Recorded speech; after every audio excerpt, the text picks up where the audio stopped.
mapapakinggan ang programang Know Your Bible. Alamin ang inyong Biblia. Hatid sa inyo ng World Radio International and is supported by Church of Christ. Narito na si Brother Daniel Oliva. Magandang umaga po mga kaibigan at mga kapatid. Ito na naman ang programang Alamin ng inyong Biblia. Know Your Bible program, hatid po sa inyo ng World Radio International through White's Ferry Road Church of Christ in West Monroe, Louisiana, USA. Inyo po din ko nagbibigay na mensahe, Brother Dan Oliva. Ito na po ang last Sunday of the month of December 29, 2024. At ang ating pong paksa na pag-uusapan ay pinamagatan ko sa wikang Ingles, Rejoicing and Sufferings, the Reason. Ang pagiging masaya, bagamat may mga pagsubok na dumarating sa buhay at ang mga dahilan kung bakit dapat tayo ay mag-rejoice o magsaya. Ang ating pong teksto, babasahin ko sa Book of Romans chapter 5 verse 3 to 5. Ganito po ang sinasaad ng ating teksto. Sabi ni Apostle Paul, "But we also rejoice in our sufferings because we know that suffering produces perseverance, and perseverance character, and character hope. And hope does not disappoint us because God has poured out His love into our hearts by the Holy Spirit whom He has given us." Yan po ang ating pagbabasa sa wikang English. At for the sake of our other audience, mga kapatiran sa buong Pilipinas, sa wikang Pilipino pa, ibabasahin natin ito.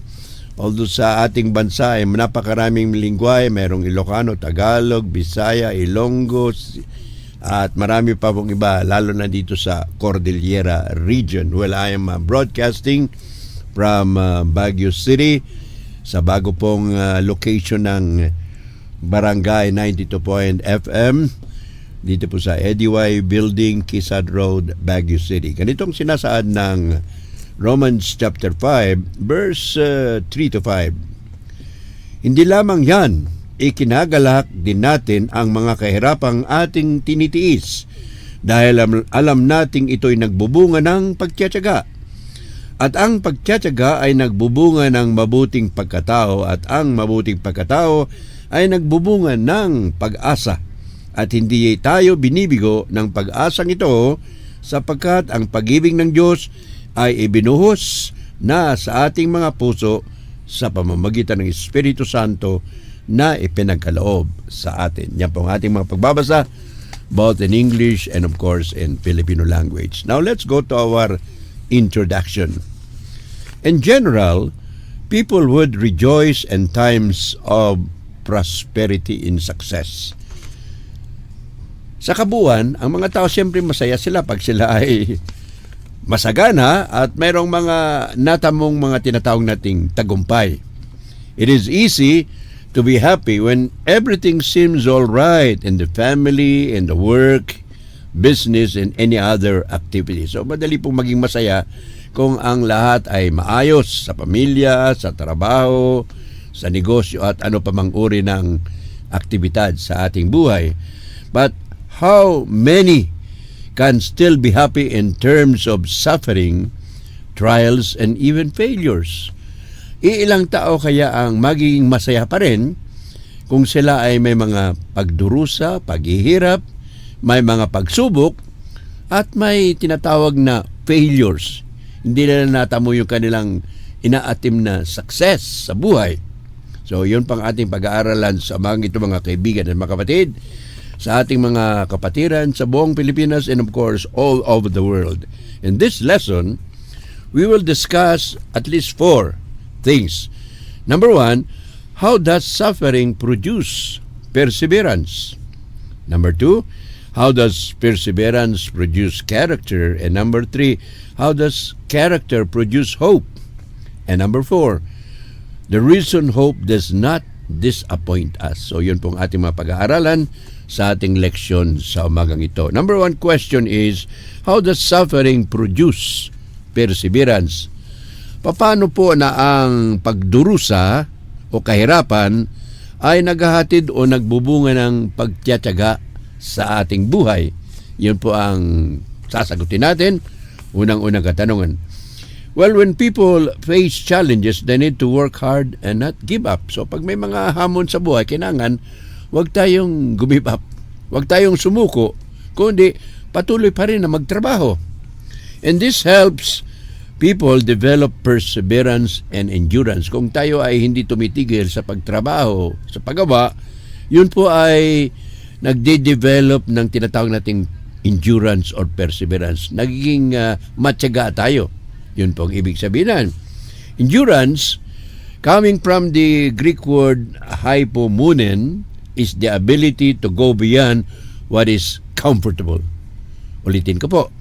Endurance is the ability to go beyond what is comfortable. So, pag ikaw ay may pagtiyataga, mayroon kang abilidad o kapasidad na magpatuloy, bagamat ang isang bagay ay hindi na komportable gawin. Yun po ang ibig sabihin ng endurance. Or, not to be swerved from deliberate purpose despite the greatest trials and sufferings. Ang mga tao, kapag may problema na, ang kanilang tinatawag na tahakin, yung kanilang layunin kung anong dapat nilang gawin, ay tumitigil. Pero sabi ng tinatawag nating endurance o pagtiyatiyaga, tuloy-tuloy pa rin ang trabaho, bagamat may mga pagsubok at may mga paghihirap na nararanasan natin.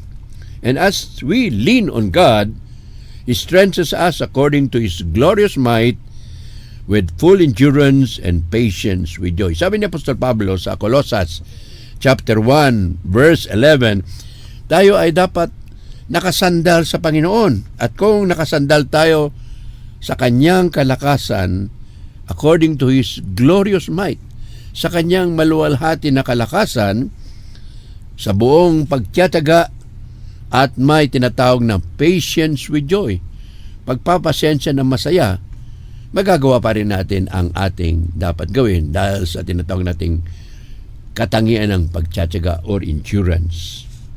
Perseverance refers to the ability to pursue a goal or passion over time and stick with it despite obstacles and setbacks.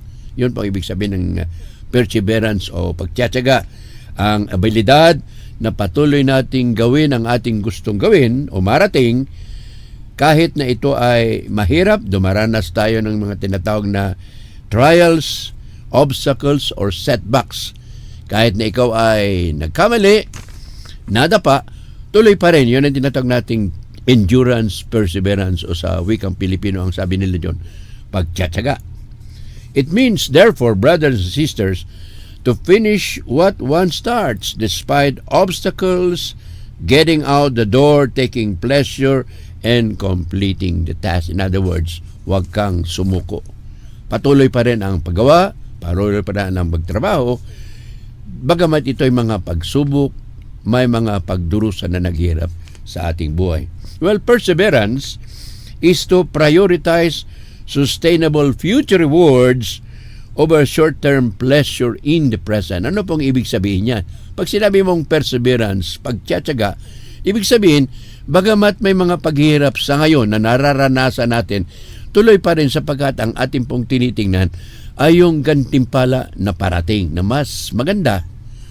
Mas maganda at siyempre pag may paghihirap, meron ding sa wakas, tinatawag nating gantimpala. Parang isa pong tinatawag nating atleta yan. Or isang athlete, may paghirap sa training at pag ikaw ay tumatakbo na medyo mahirap, marami kang kalaban, pag narating mo yung pinakadulo ng iyong tinatakbo, magiging masaya ka, especially kung ikaw ang nanalo. Now, let's go to the next topic.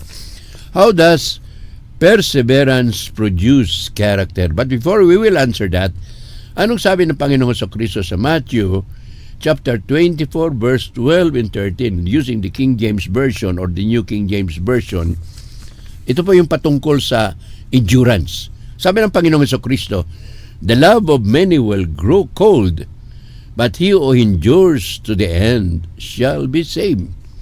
Ang pagmamahal o ang pag-ibig ng marami ay magiging malamig at lalamig. Subalit, sabi ng Panginoong Jesucristo, ang nagpapatuloy, ang nagtsatsaga, hanggang sa wakas ay maliligtas. Tama naman yun.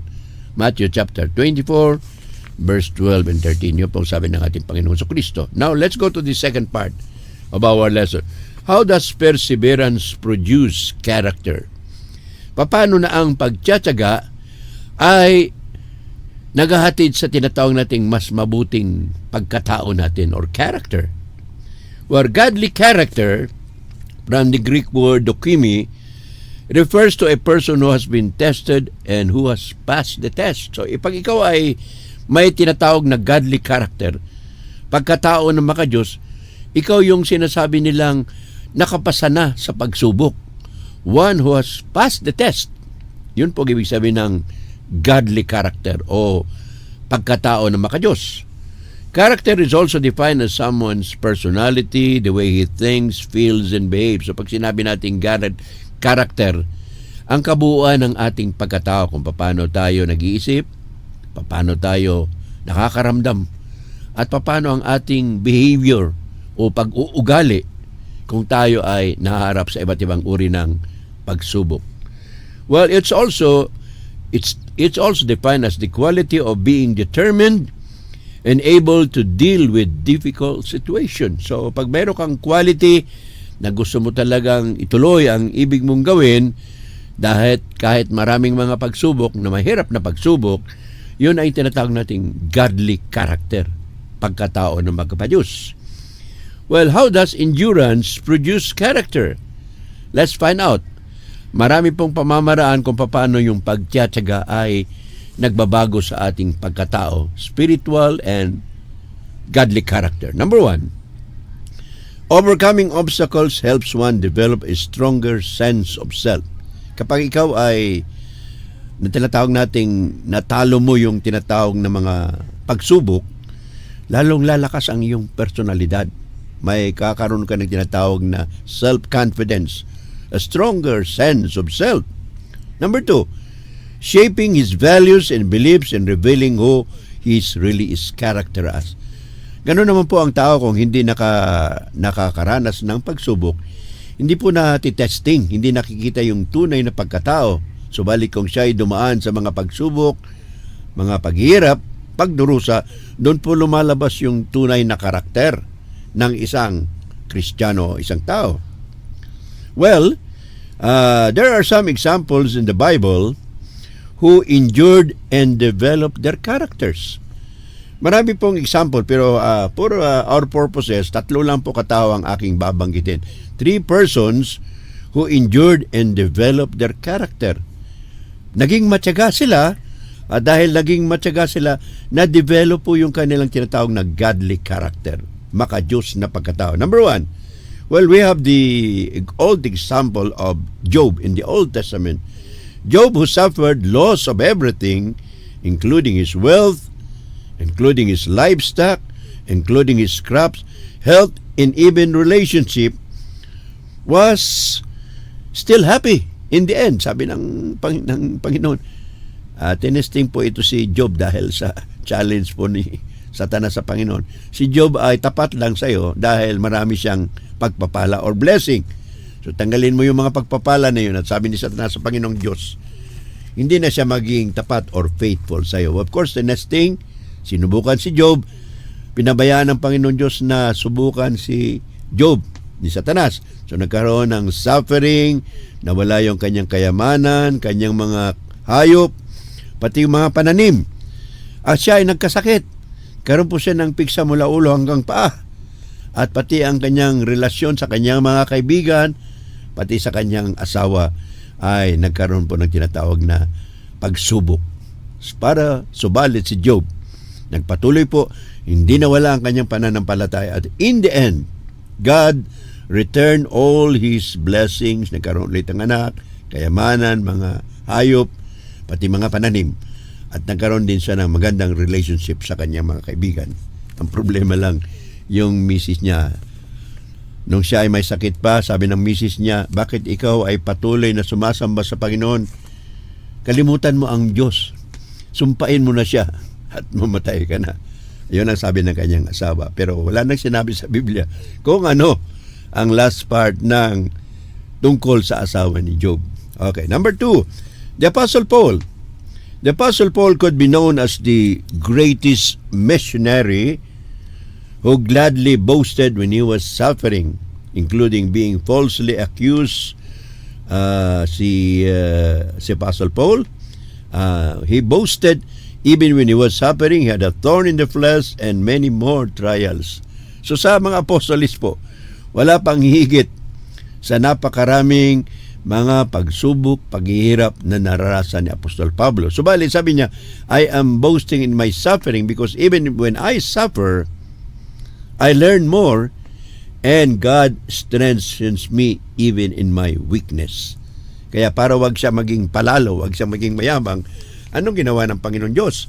Binigyan po siya ng tinatawag nating thorn in the flesh, isang parahel sakit o sugat, at tawag na doon sa 2 Corinthians chapter 12, it is the messenger of Satan. Hindi ko alam kung anong klaseng sakit ang binigay ng Panginoon Diyos kay the Apostle Paul. Now, number 2 character in the Old Testament, si Joseph. Si Joseph o si Jose. Well, Joseph was sold into slavery by his brothers and he also endured many hardships, many trials, even being falsely accused, and he was in prison. Binantas siya ng mga kapatid niya, nagselos kasi mas mahal siya ng kanyang ama. Anong nangyari? Naging alipin siya sa Ehipto, and later because of God's guidance, siya po ay naging second in command to the Pharaoh. Primero ay inaccuse siya ng asawa ng kapitan, Potiphar. Mas magaling daw. Gusto raw ni Joseph yung babaeng yun, pero hindi po totoo yun. But in the end, despite all sufferings, God returned all the blessings that Joseph experienced and until he became the second in command sa Egypt. And the last example, sapat, napakarami po, siyempre ang ating Panginoong Kristo. Wala na pong higit sa naranasang pagsubok, mga pagdurusa ng ating Panginoong Kristo. Christ who experienced anguish and body and spirit. Diyos siya, anak ng Diyos, naging tao, nagkaroon po siya ng paghihirap sa kanyang katawan, pati sa kanyang espiritu, at yan po ay dahilan sa dinala niya ang krus papunta sa Kalbaryo. Siya ay naghirap, namatay dahil sa pagmamahal niya sa buong sanlibutan. Tinubos niya ang buong sangkatauhan sa pamamagitan ng kanyang kamatayan. Of course, dahil sa pagmamahal niya sa atin. So yun po yung mga examples na mga taong nagtiyaga, subalit na-develop naman ang kanilang godly character. We have Job, we have Joseph, we have the Apostle Paul, and of course, we have our Lord Jesus Christ. Patuloy po tayo sa ating third point, mga kaibigan at mga kapatid. How does character produce hope? Paano po na ang isang spiritual na karakter, pagkataong makadiyos, ay naghahatid at nagdudulot ng pag-asa? What is the connection of character and hope? So, number 1, character is built on allowing God to change us and to align us more with Him. So, yung pagkataong spiritual na yan, spiritual character, ang purpose po niyan ay para baguhin tayo ng ating Panginoon Diyos para maging katulad niya tayo. Without character, we have a fickle hope.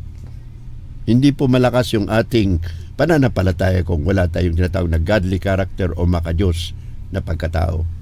Well, without character, as I was saying a while ago, there is no real hope. We have a fickle hope. Kung wala ka tayong tunay na pagkatao, godly character, wala rin tayong pag-asa. Hindi natin titingnan yung pag-asang sinasabi ng ating Panginoong Kristo. Hope appears when we believe we are going to get what we want. Meron tayong pag-asa kung matatanggap natin yung ibig nating marating. Yun po ang purpose ng pag-asa or hope. And remains even during trial-free periods of life. Kahit wala ng pagsubok, yung pag-asa, yung hope na yan, nandiyan pa rin yan. Hindi lang kung natanggap mo na yung dapat mong tanggapin, nawawala yung pag-asa na yun. Hindi po, kundi yung pag-asa na yun ay patuloy. It remains, it continues.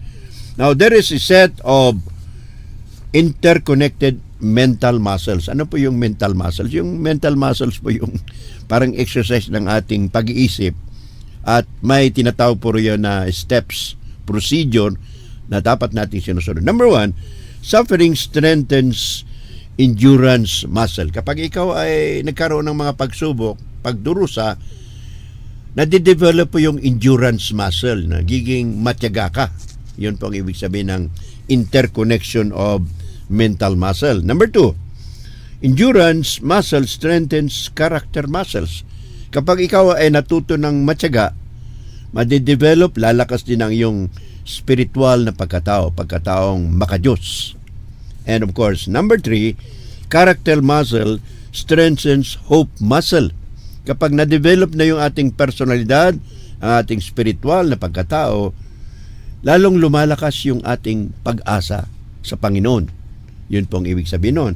And number 4, with these stronger muscles, we can stand and face any kind of adversity. So kung na-develop na natin yung ating suffering, pagtiyatsaga, na-develop na yung character, na-develop na yung ating hope o pag-asa, so anumang uri ng pagsubok na darating sa ating buhay, makukuha po natin yan. Matatagalan natin, pwede nating ma-overcome. Yun po ang ibig sabihin ng interconnected mental muscles na nasa atin. Now, we should realize, brothers and sisters, that God uses every trial to strengthen one's character and turn it into hope. Ulitin ko po, ang Panginoon Diyos ay ginagamit niya ang bawat pagsubok para palakasin ang ating spiritual na pagkatao. At the same time, pag napalakas na natin yung spiritual na pagkatao, lalakas din ang ating pag-asa sa buhay. Yung pagtingin natin sa mga pinangako ng Panginoon Diyos, lalakas po yung ating hope. Pag-asa, ano yung hope o pag-asa natin? The hope that we will be with God forever.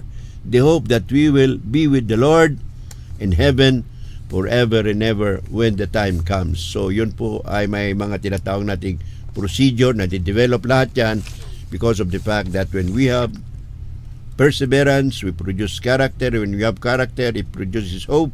And when you have hope, you can always rely on God sapagkat ibibigay ng Panginoon Diyos ang bawat hinihiling ng mga anak niya kung tayo ay nagpapatuloy na sumasampalataya sa Kanya. Those who walk through challenges with faith have their character molded into the image of Christ. Ano po ang sikreto? Kung tayo po ay naharap sa mga pagsubok, na de-develop po yung ating godly character, yung ating spiritual na pagkatao, at ano po ang purpose ng pag-develop na yan? Saan patungo yan? Ang patutunguhan po yan ay we become just like Jesus Christ. Kapag tayo ay Kristiyano, Christian means like Christ. So after all these trials, ang ating pong eventual goal is to become into the image of our Lord Jesus Christ. Lumalapit po tayo sa pagkarakter, sa pagkatao, sa pagka-Diyos ng ating Panginoong Hesus, sa kanyang lahat ng pag-ugali, na di-develop po yan sa katagalan ng panahon.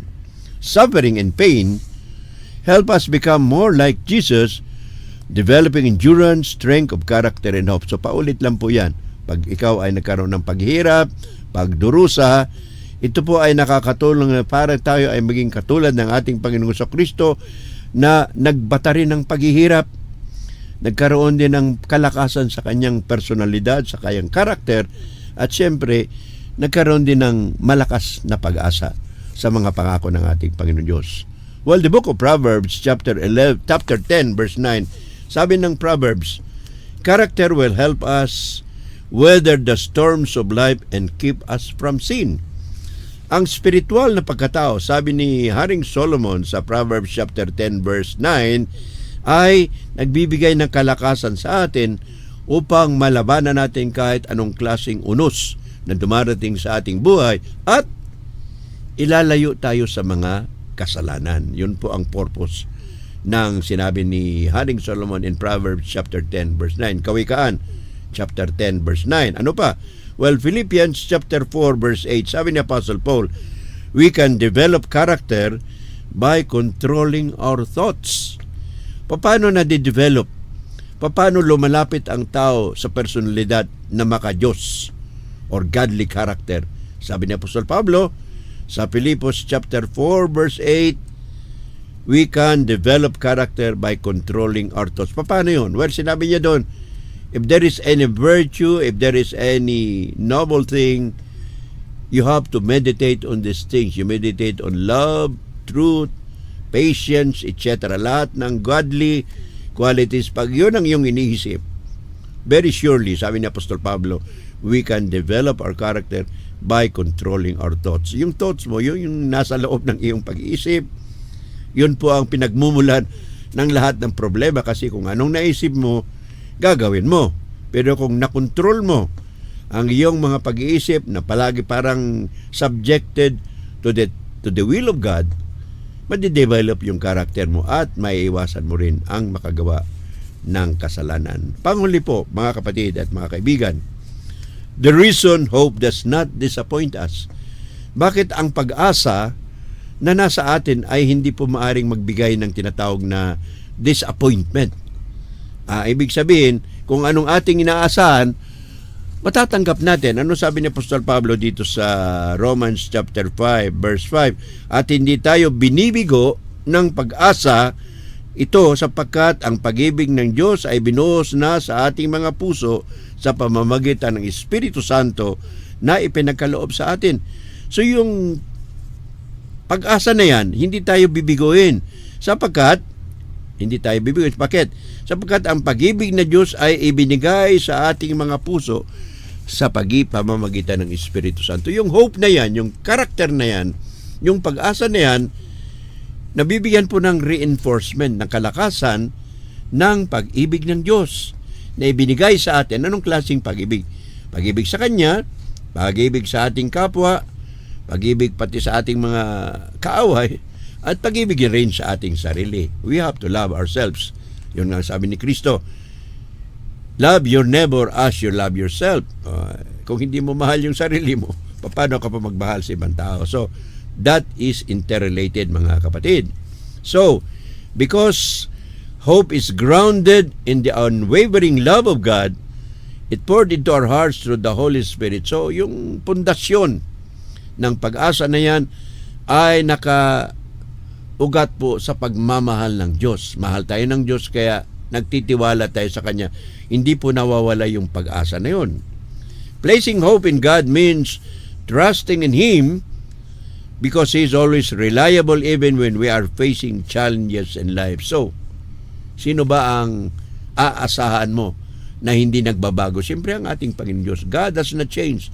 God is the same yesterday, today, and forever.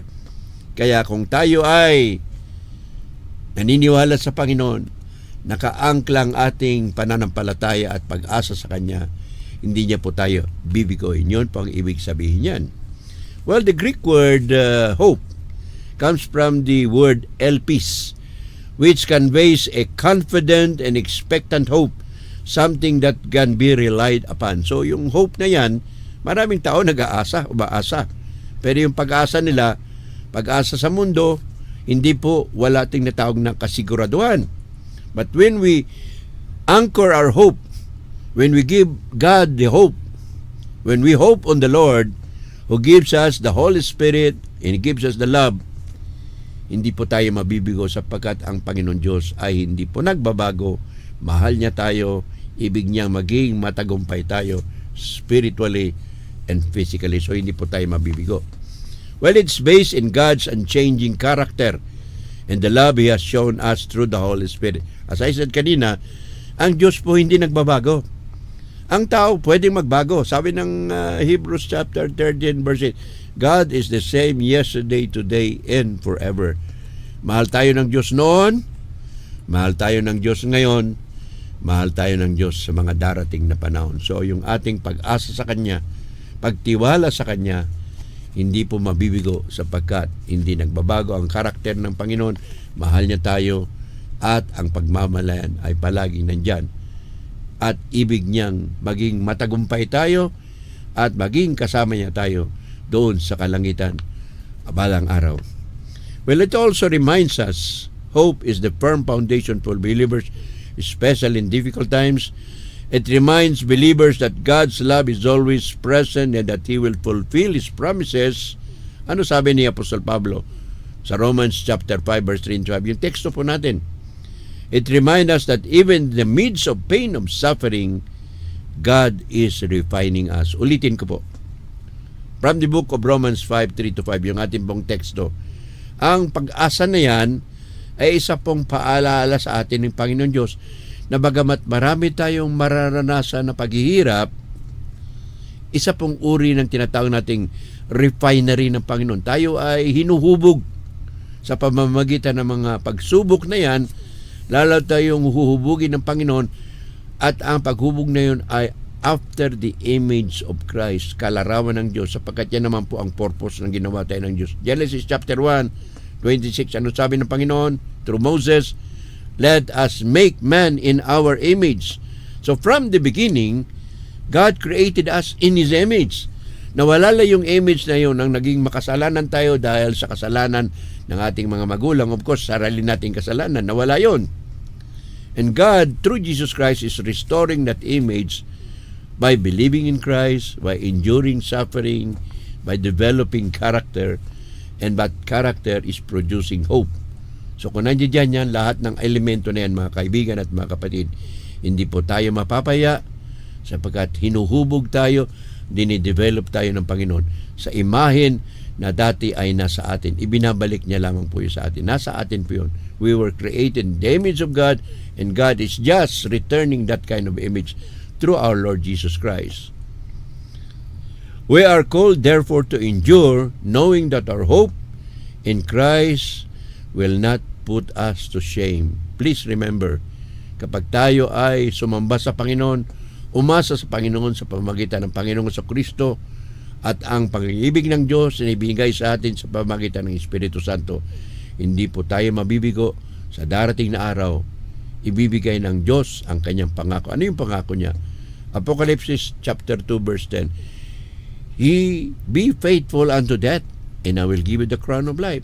Maging tapat kayo hanggang kamatayan, at ibibigay ko sa inyo ang korona ng buhay. That is the hope of eternal life na inaasahan natin. Mga kaibigan at mga kapatid, sa ating pagtatapos, Christian hope is based on the following aspects. Bakit tayo may pag-asa? Anong inaasahan natin sa buhay na ito? Well, of course, as I was saying kanina, eternal life, buhay na walang hanggan, the expectation of living with God in heaven forever and ever. Hindi po tayo magtatagal sa mundong ito. Someday, somehow, maging kasama tayo ng Panginoon sa kalangitan, forever and ever, walang hanggan. Yan po ang pag-asa natin.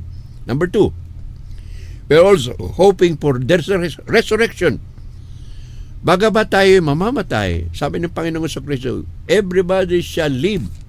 I will make you alive again. John chapter 5 verse 28 and 29. All the dead in Christ will rise. As Jesus rose from the dead, He offers believers victory over death also. Sapagkat tinalo ng Panginoon Diyos ang kamatayan sa pamamagitan ng pagkabuhay na muli, tayo rin po ay mabubuhay na muli kasamang Panginoon pag-akyat natin doon sa kalangitan. And number 3, transformation. The hope of being made like Christ in body and soul. Dito sa mundo ngayon, tumatanda tayo, nakakasakit. But in the next life, babaguhin ng Panginoon Diyos, magiging incorruptible body, hindi na tayo mabubulok, hindi na po masisira ang katawan natin, magiging spiritual, magiging glorified, and we will be with the Lord forever and ever. Yun po ang ating mensahe. Subalit, to be able to become Jesus Christ, living with Him forever, and to endure sufferings, be assured of going to heaven. Ano po ang dapat ninyong gawin para tayo, lahat? Samantalang lahat po ay hindi sumasampalataya kay Kristo, lalo na ang hindi pa sumasampalataya, kayo po ay inaanyaya namin, maniwala kayo Panginoong Hesukristo. Believe and be baptized and you will be saved. Mark 16:16. Ano pa? Sabi ni Apostle Peter, repent and be baptized for the forgiveness of your sins, and you shall receive the gift, the Holy Spirit. Acts 2:38. Ano pa? Now is the time. Now is the day of salvation. Huwag niyo pong ipostpone kung alam niyo na kailangan niyo ang kaligtasan, spiritual na kaligtasan, kapatawaran ng inyong kasalanan, pagtanggap ng banal na Espiritu sa inyong buhay. Ngayon na po gawin niyo. Sabi ni Apostol Pablo, 2 Corinthians 6 verse 2, now is the day of salvation. And last but not the least, Christ Jesus is inviting you, lalo na kayong hindi pa lumalapit kay Kristo. Ano sabi ni Kristo? Matthew chapter 11 verse 28 and 30, come unto me all ye that labor and are heavy laden, and I will give you rest. Take my yoke upon you and learn of me, for I am meek and lowly in heart, and ye shall find rest unto your soul, for my yoke is easy and my burden is light. Kayo pong lahat na nabibigatan, inibitahin kayo ni Kristo, lumapit kayo sa Kanya at kayo ay bibigyan ng spiritual na kapahingahan. Manalangin po tayo mga kaibigan at mga kapatid. Ama namin sa langit, marami pong salamat sa mensahe ng binigay sa amin sa pamagitan ni Apostol Pablo, na kami po, bagamat kami mga paghihirap, pagdurusa sa mundong ito, kami po ay patuloy na sumasamba, nagtitiwala sa inyo, sapagkat ang pagtiyatiyaga na yan ay maghahatid ng tinatawag na godly character o makadiyos na personalidad, at ang personalidad na makadiyos na yan ay magbibigay sa amin ng pag-asa upang kami umasa sa iyong anak na si Jesucristo, na sa darating na araw babaguhin niya kami, isasama kami sa kanyang katahanan sa kalangitan, sapagkat yan po ang pinangako niya. Dinadalangin namin ang lahat na nakinig, lahat po ng sponsors, World Radio International, pati ang aming mga partners, kapatid na Rico Canlas and family, Sister Dina Evita Kaugiran and family, Sister Rose Ontalasque and family, Brother Ed Lauder and family, ang Christian World Ministry, and headed by, of course, Brother Art Madlayang, Terry Dennis, James Kitoriano, John Jeffrey, and of course, Deborah Quinones Marcos. Maraming salamat, Panginoon. Pagpalain niyo po ang lahat ng tagapakinig, lahat ng sponsors, lahat ng subscribers, and may you be glorified through our lives. Please cleanse us also from our sins. In Jesus' name, we ask all these things. Amen.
Inyong napakinggan ang programang Know Your Bible.